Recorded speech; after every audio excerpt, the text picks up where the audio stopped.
살아가면서 이런 질문을 할 때가 있습니다. 나의 삶 속에 문제가 전혀 없다면 얼마나 좋을까 하는 생각 말입니다. 그런데 이런저런 일들이 생겨서 우리를 어렵게 하고 힘들게 합니다.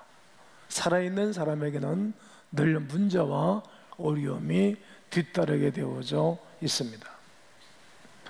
가끔 혼자 힘으로 도저히 극복하기 힘든 문제를 만날 때가 있습니다. 어떤 방법이 없을까 찾기도 합니다. 길이 없고 방법이 없어 답답하여 견딜 수 없을 때 우리는 어떻게 해야 되는가? 그때에 전능하신 하나님의 팔을 빌려야 합니다. 어떻게 하나님의 표심팔을 빌립니까? 우리가 찬송가에서 찬송을 많이 하는 찬송이 있지 않습니까? 주의 친절한 발의 안기세 우리 마음이 평안하리니 항상 기쁘고 복이 되겠네 영원하신 발의 안기세 주의 발에 그 크신 발에 안기세 주의 발에 영원하신 발에 안기세 이 찬양을 굉장히 많이 합니다. 저도 이 찬양을 많이 합니다. 주의 팔을 빌리고 승리하기 위해서는 어떻게 해야 될까? 기도 외에는 다른 방법이 없습니다. 마가복음 9장 29절에 제자들에게 주님이 하신 말씀에 이르시되 기도 외에 다른 것으로는 이런 종류가 나갈 수 없다라고 가르치셨습니다. 기도는 하나님의 능력을 끌어올리는 지렛대와도 같은 것입니다. 문제 중에 조용히 무릎을 꿇고 백사장같이 고요한 마음을 가지고 하나님 앞에 무릎을 꿇을 때 하나님은 우리의 간구에 귀를 기울여 주십니다. 응답하기를 즐거워하시는 하나님은 말씀하시고 시행하실 것입니다. 기도처럼 신비한 것도 기도처럼 큰 축복을 누리는 길도 없습니다. 기도를 통해서 지극히 높은 존재와 지극히 낮은 존재가 온전히 연합을 하게 되는 길입니다. 창조주와 피조물 사이에 큰 교감이 생기는 길이 기도의 길입니다. 원하신 하나님과 연약한 사람 사이를 이어주는 끈이 되기도 합니다. 기도하는 것은 중요하지만 기도할 때 어떻게 기도하는 것도 매우 중요한 과제입니다. 내 자신의 생각대로 기도하면 응답이 없습니다. 거만하고 자기 만족에 빠져있는 바리새인의 기도에 대해서는 하나님이 책망만 하셨을 뿐입니다. 그러나 세리와 창기의 기도를 들으셨다라고 말씀하시고 나는 세리와 창기의 친구라고 주님이 말씀을 하셨습니다. 여러분 기도응답을 원하십니까? 늘 세리와 창기처럼 하나님 앞에 엎드리고 하나님의 도움이 없이는 내가 은혜의 삶을 살 수 없음을 고백하는 간구가 있기를 원합니다. 목회하면서 어느 자매가 저에게 와서 상담을 요청을 하였습니다. 목사님, 제가 아무개와 함께 결혼하고 싶은데 하나님의 뜻일까요? 그때 제가 최선을 다해서 조언해주고 싶었지만 입을 꾹 다물고 있을 뿐이었습니다. 우리의 기도 제목 가운데 기도를 하고 난 다음에는 최종 결정을 내리기 어려울 때가 많이 있습니다. 그때 우리는 이런 방법을 통하여 하나님의 인도하심을 구별하고 원해야 할 것입니다. 첫째, 하나님의 뜻에 따라 간절히 기도한 이후에 스스로 결정을 내려야 합니다. 누가 결정을 내리겠어요? 본인이 내리는 것입니다. 사람이 최종 결정을 내려야 하는 순간은 가장 고독한 시간입니다. 뭐 사업가에 있어서는 엄청난 이게 뭐 큰 기류에 있는 것 아니겠어요? 그때는 사람이 아닌 하나님만 보이셔야 합니다. 사람에게 물으면 더 가치 있는 일, 존귀한 일들을 못하는 경우가 많이 있습니다. 중요한 결정은 하나님의 뜻대로 기도한 이후에 본인이 해야 합니다. 그리고 결정한 후에는 뒤를 돌아보지 말고 앞으로 전진하여야 할 것입니다. 매번 이럴까 저럴까 하면서 고민하면 은혜의 삶을 살기가 어렵습니다. 시간과 세월이 마냥 우리를 기다려주고 있지 않기 때문입니다. 또 결정했다면 이제 스피드를 내는 것입니다. 그러면 어떻게 하나님의 뜻을 알고 하나님의 뜻대로 기도할 수 있습니까? 성령님이 도와주시면 됩니다. 아멘이십니까? 성령 하나님이 도와주시면 됩니다. 할렐루야. 어떻게 도와주십니까? 오늘 본문 1장 20절에서 사랑하는 자들아 너희는 너희의 지극히 거룩한 믿음 위에 자신을 세우고. 저는 이 예배당을 건축할 때 제가 지은 건물이 아니라 잘 모릅니다만 아마 기서가 잘 돼 있을 거예요. 우리 삼선체플에는 이 계단 쪽에 엘리베이터 쪽에는 15.5m를 팠어요. 그리고 거기다가 세미 터져가지고 이 보호막을 하고 이렇게 공구리를 쳤어요. 그리고 본당 쪽에는 약간 13.5m를 파고 거기다 이 콘크리를 비벼 놓고 그리고 먹줄을 띄고 그리고 평을 잡아서 굴절가 올라간 건물입니다. 기서가 튼튼히 되어 있으니까 15년 된 건물인데 튼튼하게 존재하고 있습니다. 기서가 잘 되어 있다는 거예요. 이처럼 우리에도 지극히 거룩한 믿음 위에 내 자신을 세우는 것입니다. 터는 예수 그리스도의 터 위에 나를 세우는 거예요. 여러분, 이렇게 모래 위에 집을 세우면 비가 오고 창수가 다 무너진다 그러잖아요. 그러나 반석 위에 집을 지으면 비가 오고 창수가 와서 무너지지 아니한다라고 산상수훈에서 주님은 가르치십니다. 그렇습니다. 내 거룩한 믿음 위에 내 자신을 세우고 반석에 신 예수 그리스도를 붙잡는 것입니다. 이 모든 것은 성령으로 기도할 때 가능한 것입니다. 그럼 우리가 기도할 때 성령님은 어떠한 역할을 하십니까? 저는 오늘 설교하는 설교자 역할을 하고 있지 않습니까? 이처럼 성령님의 역할이 있는데 그 중에 하나가 필요한 것을 가르쳐 주십니다. 성령님 우리가 기도해야 한다는 필요성을 의식하게 합니다. 야, 기도해야 되겠구나. 이런 생각을 넣어주시는 것입니다. 아픔을 느껴야 병원에 가듯이 무엇인가 필요해야 기도를 해야 되지 않겠습니까? 내가 지식이 너무나 부족하고 나 필요를 느껴야 공부하지 않겠어요? 자기 전문 지식도. 또 내가 허기를 느끼고 배고픔을 느껴야 먹는 것을 찾지 않겠습니까? 이처럼 우리에게 영적인 갈증을 느끼게 하는 것입니다. 그때 성령님은 역사하셔서 우리가 하나님 앞에 구하고 찾고 두드리게 하십니다. 이때 생각나는 성경이 있습니다. 마가복음 11장 24절 다 함께 읽습니다. 시작. 그러므로 내가 너에게 말하노니 무엇이든지 기도하고 구하는 것은 그리하면 너희에게 무엇이든지 기도하고 구하는 것은 받은 줄로 믿으라는 거예요. 믿음으로 구해야 된다는 거죠. 그럼 받은 줄로 믿어라. 구하는 것은 거룩한 욕망을 가진다는 뜻입니다. 거룩한 욕망입니다. 성령님은 우리에게 거룩한 욕망을 불어넣어 주십니다.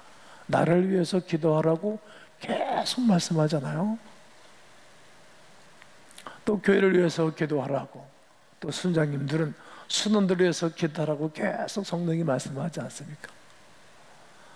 저는 이렇게 원래 잠을 잘 자는 사람인데 잠자다가 중간에 깨워주는 일들이 많이 있어요. 성령이 깨워서 기도를 시키는 거죠. 그럼 1시에 일어나서 기도하다가 새벽에 나와서 설교할 때가 있고, 어떤 2시, 3시에 깨워서 기도하다가 중보 기도하다가 새벽에 설교할 때도 있습니다. 거룩한 욕망을 주시는 것입니다. 열린 마음을 주시고 구하도록 하나님의 성령은 일하시는 것입니다. 난 이 예배 가운데 성령님으로 말미암아 또다시 은혜의 필요성을 느끼게 되고, 그리고 부르짖어 기도함으로 하나님의 은혜를 누리는 시간 되기를 원합니다. 성령의 역사하심은 기도를 친히 이끄십니다. 오늘 20절에 다시 보면, 사랑하는 자들아 너희는 너희의 지극히 거룩한 믿음 위에 자신을 세우며 성령으로 기도하라. 자신이 세우며 자신이 세워지는 것은 믿음 위에 있을 때에 기도하게 하실 때입니다. 기도하지 않으면 내 자신이 또 무너지고 또 무너지고 또 무너지곤 합니다. 더러운 귀신이 그냥 내버려 두지도 않습니다. 로마서 8장 26절에 이와 같이 성령도 우리 연약함을 도우시나니, 여러분, 기도는 내가 하는 것 같지만 성령님이 도와주시는 것입니다.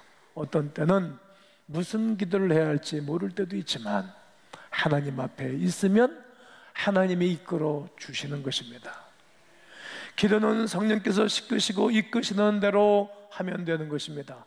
성령님은 무한한 지혜와 사랑으로 내가 의식하지 못하는 것까지라도 이끌어 가시는 분이십니다. 내 내면의 소원에 따라 기도하고 넘치게 응답하시는 것입니다. 내 주관적으로 기도하면 응답이 없는 것입니다. 우리 주님이 이 시간 이후부터 성령 하나님이 여러분들의 기도를 친히 이끄는 역사 있기를 주의 이름으로 축복합니다. 은혜에 대하여 성령의 역사하심은 확신을 주십니다. 기도하고 나면 깨닫게 하십니다. 오늘 본문 21절을 보면 하나님의 사랑 안에서 가족의 사랑 안에서 가족들이 막 행복해하는 거잖아요. 교인들 안에 행복해하는 거잖아요. 하나님 사랑 안에서 자기 자신을 지키는 거예요. 여러분, 아무리 어려워도 가정을 지켜내고 그런 사람이 아이들의 이름에 커서 결혼도 해서 사이도 보고 며느리도 보고 손자도 보고 손녀도 보는 것 아니겠어요? 그리고 내가 늙어서 심이 없을 때 도와주는 거잖아요. 그 사랑 안에서 자신을 지키는 거예요. 우리가 교회 안에서 교회를 잘 섬기면서 자기가 보호를 받는 거예요. 자기를 위해서 하는 거라고. 자기를 지키며 영생에 이르도록 우리 주 예수 그리스도의 뭘 기다려라? 긍휼, 불쌍히 여기심을 받는 것입니다. 불쌍히 여기심 받는 것이 하나님의 은혜입니다. 나는 하나님의 은혜를 받을 수 없는 자인데 하나님 나를 불쌍히 여기셔서 은혜를 베풀어 주신 것, 그래서 성도는 늘 감사하고 감격하는 것입니다. 이것이 하나님의 은혜입니다. 우리가 하나님께 기도할 때 반드시 찾아놓은 것은 2가지입니다. 첫째는 평안이고 두 번째는 감사입니다. 여러분, 지금 여러분의 마음이 평안하시면 하나님의 은혜 안에 머무르는 것입니다. 내가 평안이 없으면 여러분 점검해 보셔야 합니다. 병원 가서 신체를 점검하듯 점검해 보셔야 됩니다. 그리고 돌이켜야 됩니다. 그리고 내 마음에 막 감사가 없으면 또 돌이켜 보아야 합니다. 기도했는데도 여전히 마음이 불안하고 불편하고 감사한 마음이 없다면 그것은 성령으로 기도한 것이 아닙니다. 은혜 안에 거하면 감사기도가 나옵니다. 성령의 감동을 따라 의지적으로 감사하게 되는 것입니다. 성령의 감동을 따라 미리 앞당겨서 감사합니다. 성령의 감동을 따라 하나님의 뜻에 순종하게 합니다. 그리하면 모든 것이 합력하여 선을 이루게 될 것입니다. 예수님이 아기 예수로 이 땅에 오셨을 때에 그를 기다리던 많은 영적인 거성들이 있었습니다. 그 중에 예루살렘에 시몬이라는 사람이 있습니다. 이 사람은 의롭고 경건한 사람입니다. 그리고 이스라엘의 위로를 기다리는 자라 이렇게 말합니다. 그 말은 모든 이스라엘 백성들이 위로를 받아야 되는데 누가 올까? 하나님의 아들 예수께서 구원자의 땅에 오실 것을 아는 거예요. 여러분, 우리에게도 위로자가 필요하잖아요. 영원하신 위로자는 예수 그리스도이시고 사람들에게도 위로자가 필요하잖아요. 내 옆에 좋은 사람이 있는 것은 축복 아니겠어요? 이런 응답을 받은 것입니다, 시므온이. 그런데 성령이 그 위에 계시더라. 늘 시므온 위에 성령님이 계실 거였어요.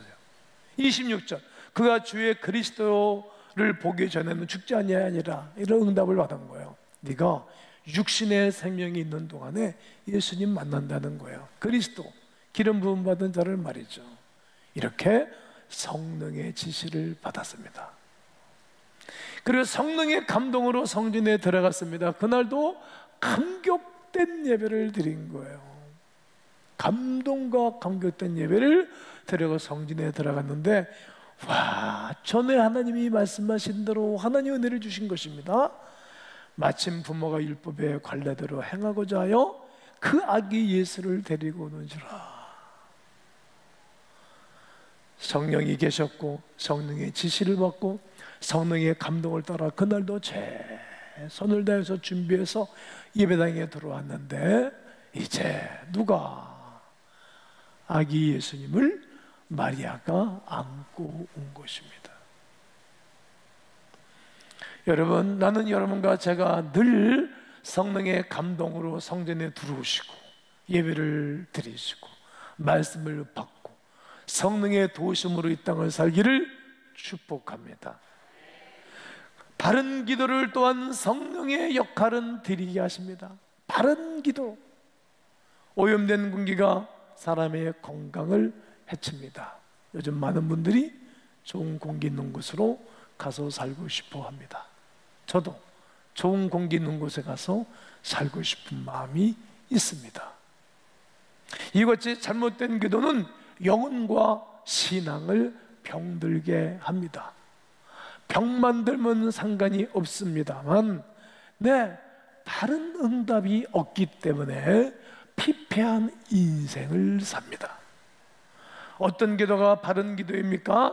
기도의 대상을 바로 잡아야 합니다. 한번 따라해 보세요. 기도의 대상을 바로 잡아야 합니다. 하나님을 사랑함으로 기도해야 됩니다. 다시 시편 16편 116편 1절에 여호와께서 내 음성과 내 간구를 들으심으로 내가 그를 뭐한도다? 사랑하는도다. 여러분, 사랑하는 사이는 이야기가 풍성합니다. 사랑하는 사이는 언어가 풍성합니다.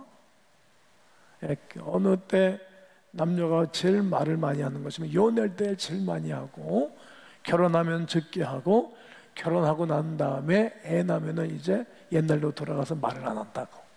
사랑하는 사이는 언어가 풍성해요. 주님을 사랑하면 언어가 풍성해요. 할 말이 굉장히 많은 거예요. 나이가 먹어가면서 자기 혼자 살고 나이가 먹어가면서 말해요. 말이 많아지는 사람이 있어요. 말이 많아지는 건 좋지만 하나님께 말이 많아지면 존귀한 자가 됩니다. 하나님을 사랑하면 기도하게 됩니다. 하나님을 창조주로 믿고 기도해야 합니다. 사도행전 4장 24절에 그들이 듣고 한 마음으로 제자들이 열심히 설교를 했더니 이제 방해하는 거예요. 복음을 전하지 못하도록. 헤롯 왕이.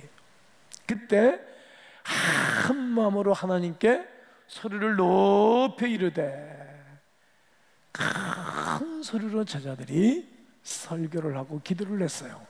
대주제여, 하늘과 땅, 천지와 바다와 그 가운데 만물을 지으신, 모든 생명을 지으신 하나님이시오. 이렇게 기도하는 것입니다. 제자들은 소리를 높여 기도했습니다. 천지와 만물을 지으신 하나님의 이름을 붙잡고 기도했습니다. 그랬더니 창조의 역사가 일어났습니다. 뿐만 아니라 재창조의 역사가 일어난 것입니다. 엄청난 능력과 권능이 나타난 것입니다. 없는 것이 있게 되고 죽은 자가 살아나고 죽은 영혼도 살아났던 것입니다. 여러분, 재창조의 역사는 계속 일어나는 것입니다. 존 웨슬레는 전 세계는 나의 교구라고 그렇게 큰 소리를 외치면서 살았어요. 전 세계 감리교들이 얼마나 생겼습니까? 존 낙스는 스코틀랜드를 나에게 달라고 기도를 했어요. 그 땅이 장로교회의 내 성지 같은 땅입니다. 지난 6월 달에 거기 가서 선교사 대회를 하면서 감동 자체였습니다. 빌 게이츠는 내가 만든 컴퓨터가 전 세계 모든 사람들의 책상 위에 놓여질 것이라고 말했습니다. 그대로 됐습니다. 예수님께서도 기도하셨습니다. 제자들을 부를 때도 기도하셨고, 세례받고 올라올 때도 기도하셨고, 십자가를 지기 전에도 기도하셨고, 십자가상에도 기도하시면서 내 영혼을 아버지 손에 의탁하나이다. 그리고 큰 소리로 기도하시고 돌아가신 것입니다. 그의 죽으심과 부활하심으로 말미암아 우리에게 구원의 영생이 있게 된 것입니다.